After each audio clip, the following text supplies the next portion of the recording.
দেখুন, আগে ঘটনাক্রম বলতে হবে। সেটা বলতে গেলে আজকে দুপুর প্রায় 12:45 নাগাদ যখন একটি পলিটিক্যাল পার্টির র্যালি, যে র্যালির পারমিশন বেলদাতে ছিল 9টা থেকে 12টা, তারা বেলদা থেকে যখন র্যালি করে, যে র্যালিতে শুধুমাত্র 2টো গাড়ির পারমিশন ছিল, সেই র্যালি যখন প্রায় 6টা গাড়ি এবং প্রায় 80-85টা মোটর বাইক নিয়ে বেলদা থানা এলাকা থেকে আমাদের মোহনপুর থানা এলাকায় ঢোকে এবং সেখানে তাদের কিন্তু মোহনপুরে প্রচারের পারমিশন ছিল না, সেই থানা এলাকার মধ্যে দিয়ে যখন তারা যাচ্ছিল, তখন আতলা গ্রামের মধ্য দিয়ে যখন তারা যায়, তখন দুটো পলিটিক্যাল পার্টির মধ্যে বিবাদ শুরু হয়।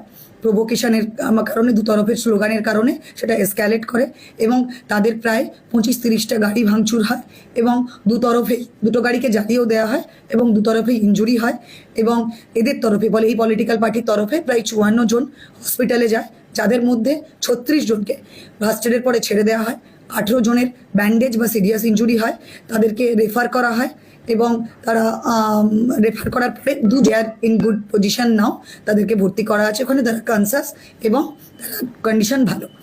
এই ঘটনাতে আমরা অলরেডি রেড করেছি। ঘটনা জানার সঙ্গে সঙ্গে যেহেতু তাদের পারমিশন ছিল না, সেক্ষেত্রে পুলিশের একটু পৌঁছতে দেরি হয়, বাট 10 মিনিটের মধ্যে 4 সেকশন সিএপিএফ পৌঁছায়।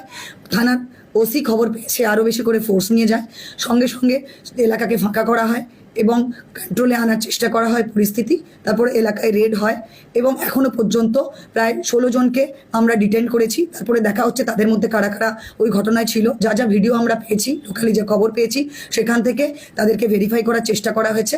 শুধু একটাই মেসেজ, যারা যারা নিজেদের আইন হাতে নিয়েছেন, সেটা যে পক্ষেরই হোক না কেন, irrespective off party, irrespective of community, যারা গণ্ডগোল তৈরি করেছেন এবং আইন নিজের হাতে দিয়েছেন, তাদের কাউকেই আমরা রেয়াত করব না।